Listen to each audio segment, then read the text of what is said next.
हाय student, आज आपण geometry मधील लेसन नंबर 1 सिमिलरिटी हा 10th स्टँडर्डचा एक क्वेश्चन घेणार आहे आणि आपल्याला प्रूफ करायचं इथे या दिलेल्या फिगरवरून CA² = CB × CD. लक्षात ठेवा, असे जर प्रूफ आले मल्टिप्लिकेशनचे तर तिथे लक्षात ठेवायचं नेहमी दोन ट्रायंगल सिमिलर दाखवायचे. मग काय रे, इथे फिगर मध्ये तर तुम्हाला 3 ट्रायंगल दिसताय, मग कोणते दोन दाखवायचे नेमके? तर पहिले लिहून घ्या कोणते कोणते ट्रायंगल आहे. बघा, पहिला ट्रायंगल आहे CAB, दुसरा ट्रायंगल दिसतोय मला CDA आणि तिसरा ट्रायंगल दिसतोय ADB. तर कसं ओळखायचं कोणते दोन ट्रायंगल सिमिलर दाखवायचे? तर बघा, लेफ्ट साइडला काय CA² आहे. लेफ्ट साइड कोणामध्ये आहे, कोणत्या ट्रायंगल मध्ये CA आपल्याला मिळतोय? Yes, here is CA. इथे पण CA सेगमेंट आहे, पण इथे आहे का? नाही. म्हणून आपल्याला हा ट्रायंगल घ्यायचा नाहीये. तर आपलं टार्गेट असणारे हे दोन ट्रायंगल सिमिलर दाखवायचे या क्वेश्चन साठी.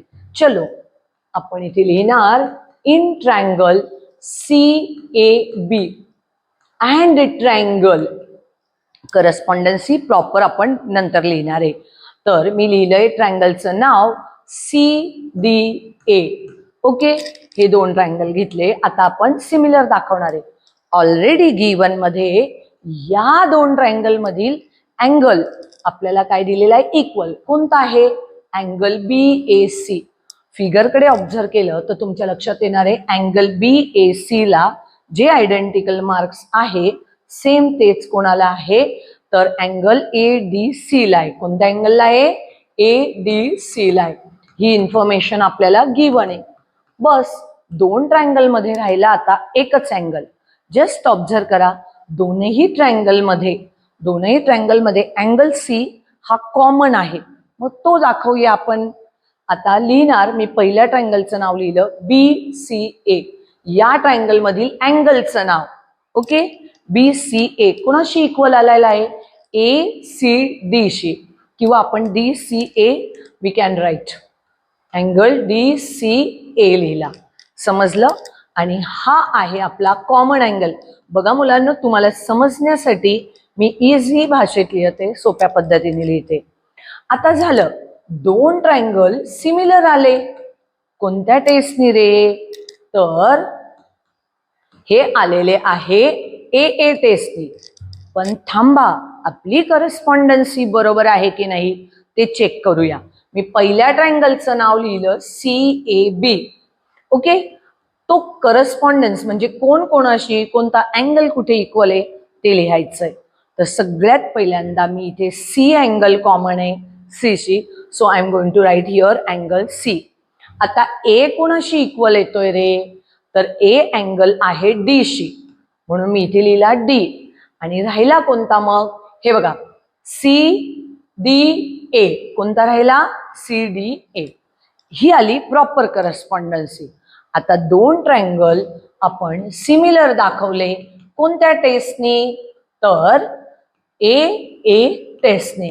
लक्षात ठेवा, ही करस्पॉन्डन्सी आपली राईट नाहीये, त्यामुळे ही लिहायची नाही. ओके, मग आपण ती एक्सेप्ट पण करणार नाहीये. मग आता बघा, आपल्याला काय लिहायचंय? दोन ट्रायंगल कोणत्याही टेस्टने सिमिलर असेल तर त्यांच्या करेस्पॉन्डिंग साइडचा रेशो काय असतो मुलांनो? इक्वल असतो. बघा, आपण असं लिहिणार CA upon CD. AB ratio कोणाशी आहे? DA शी.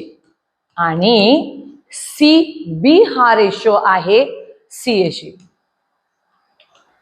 झालं, हा झाला करस्पॉन्डिंग साइडचा रेशो. काय रिझन लिहितो? Corresponding sides of similar triangle. Okay, आणि आता चेक करा, या रेशिओ मध्ये CA² आहे. CA कोणत्या रेशिओ मध्ये डबल आहे? येस, या रेशिओ मध्ये आपण हे रेशिओ सिलेक्ट केले. CA upon CD is equal to CB upon CA. And our answer, बघा, क्रॉस मल्टिप्लिकेशन करा. CA × CA, CA², आणि झालं CB × CD. एकदा पुन्हा रिवाइज करायचंय, बार बार प्रॅक्टिस करायची आहे आणि मला फॉलो करायचंय अशा क्वेश्चनसाठी. थँक्यू.